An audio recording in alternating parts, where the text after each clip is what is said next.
కొందరికి ప్రయాణాలు చేసేటప్పుడు వారు చేసే ప్రయాణము మంచి రోజా? లేదా ఎటువంటి రోజులలో ప్రయాణం చేస్తే వెళ్ళేటటువంటి పని చక్కగా అవుతుంది, శుభప్రదంగా ఉంటుంది, విజయప్రదంగా ఉంటుంది అని ఆలోచిస్తుంటారు. కొందరు ప్రయాణము ఏ రోజైతే ఏముంటుంది, ప్రయాణమే కదా అనుకుంటూ ఉంటారు. కానీ ప్రయాణాలు చేసే సమయము అనుకూలత ప్రకారము మీరు ఏ కార్యము తలపెట్టి వెళుతున్నారో ఆ కార్యక్రమము పూర్తిగా చక్కగా అవ్వడానికి అవకాశం ఉంటుంది. ఇప్పుడు ఈ వీడియో ద్వారా ప్రయాణాలకు సంబంధించినటువంటి ఏ నక్షత్రములు మంచివి, ఏ తిథులు మంచివి అనే విషయాలు తెలియచేస్తున్నాను. నా పేరు దుర్గా మల్లేశ్వరరావు సిద్ధాంతిని.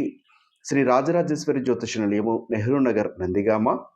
పూర్తిగా ఈ వీడియో చూస్తే కొంత ప్రయాణాలకు సంబంధించినటువంటి అవగాహన మీకు రావడానికి అవకాశం ఉంటుంది.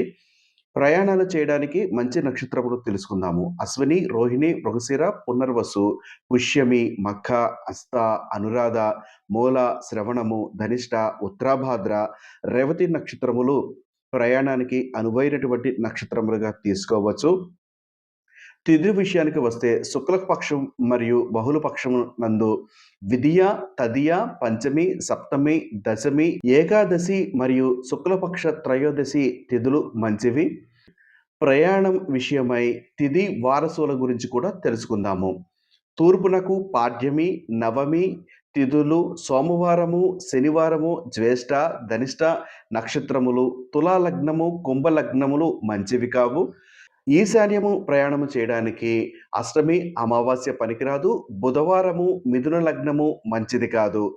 ఉత్తర ప్రయాణము చేయడానికి విధియ, తదియ తిథులు మంగళవారము, బుధవారములు, పుబ్బ, హస్త నక్షత్రములు, వృషభము, కన్య లగ్నములు పనికిరావు. వాయువ్యమునకు ప్రయాణము చేయాలి అనుకున్నవారు సప్తమి, పౌర్ణిమ తిథులు ఆదివారము, మంగళవారము, మేషలగ్నము పనికిరాదు.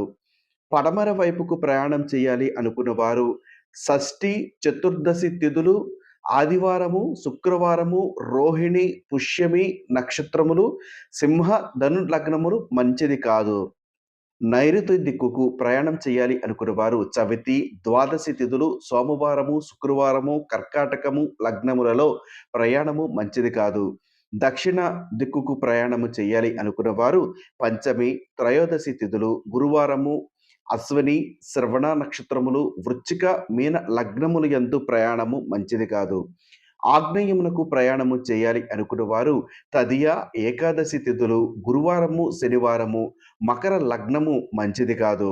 దూర ప్రాంతాలకు వెళ్ళేవారు, ఎక్కువ రోజుల పాటు యాత్ర చేయాలి అనుకున్నవారు ఈ వారసులను ఖచ్చితంగా చూసుకోవడము ముఖ్యము. ఇదే ప్రయాణానికి సంబంధించి ప్రయాణాలకు దగ్ధ యోగములు కూడా కలిగి ఉంటాయి. వాటిని కూడా తెలుసుకుందాము.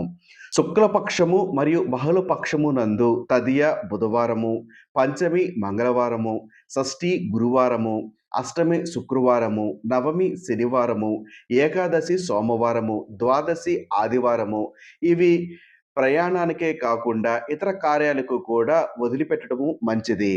ఇదే వీడియో ద్వారా తెల్లవారుజామున ప్రయాణము చేయువారికి వారసుల దోషము లేదు అనుకునేటటువంటి ఏమిటి అనేది తెలుసుకుందాము. తెల్లవారుజామున వారసుల దోషము ఉండదు. కాక తెల్లవారుజామున అంటే 4 గంటల నుండి సూర్యోదయము లోపుగా ఏ దిక్కుకైనా గాని ప్రయాణము చేయవచ్చు. ఏ విధమైనటువంటి దోషము ఉండదు. ఇదే కేవలము ప్రయాణాలకు మాత్రమే చూసుకోవాలి. ఇతర విషయాలకు కాదు. ఇది గమనించండి.